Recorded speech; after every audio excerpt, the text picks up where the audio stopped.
Live again. I'm back on the north side of the building now. As you can see, a lot of steam rising in the air as the fire crews are doing the best they can to fight this fire, and they've got a lot of water going into the building. You can see the ladder on the ladder truck is up in the air, and I don't know if you can really see from the video, but they are shooting water into the top of the building.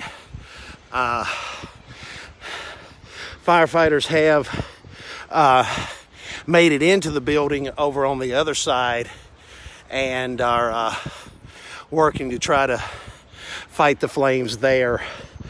It's really cold out here tonight, so we're having to be careful walking around so we don't slip and fall.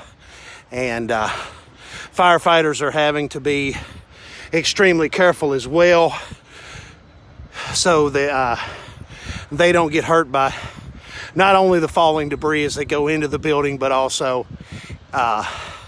where places have frozen on the ground and everything else. As you can see, snow's falling pretty hard here tonight, and never a good night for a fire like this.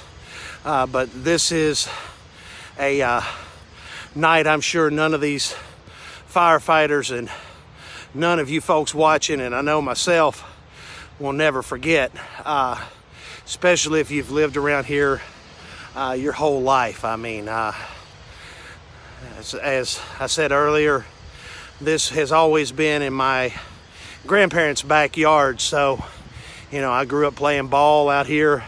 A lot of folks played ball where these storage buildings are. Years ago, you might remember it being a big open field here, and like I said, a lot of folks are very familiar with this building.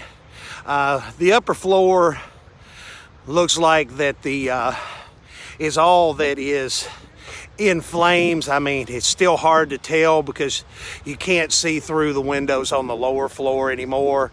As I said earlier, the floors, the walls, everything inside this structure is wooden. I worked here before the hosier mill closed down in '91. I worked here from 1990 to 1991, and worked on the upper floor that is actually on fire now. And I know that that whole area is wooden, the floors, everything. So, I mean, we're looking at what likely will be a total loss to this structure. As you saw on the other side earlier, the wall on the upper floor had fallen in, and I mean, we're looking now as looks like the wall here on the front's bowing out just a little bit, and it's very possible that it could be lost as well here in a little bit. This alley that you see right here in front is what they used to call Vine Street. It ran down along in front of this building and then winds around and goes over to South Jefferson Street. Like I said, these buildings are owned by Stowett. This is Rodney Heaton's and Margaret Heaton's company.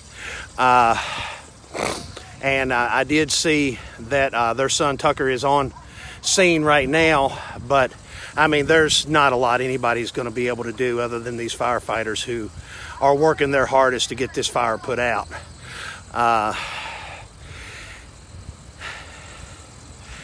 As you say, there is the scene as it is going on here right now. You can see the ladder truck way up there in the air, and you can actually see the firefighter standing up on top of it, shooting water into the building.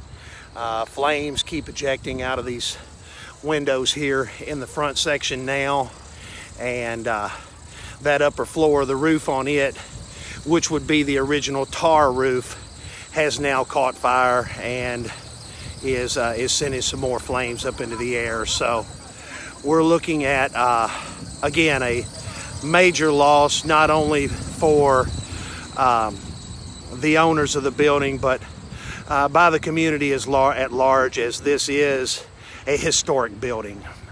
I'll be back later with another report.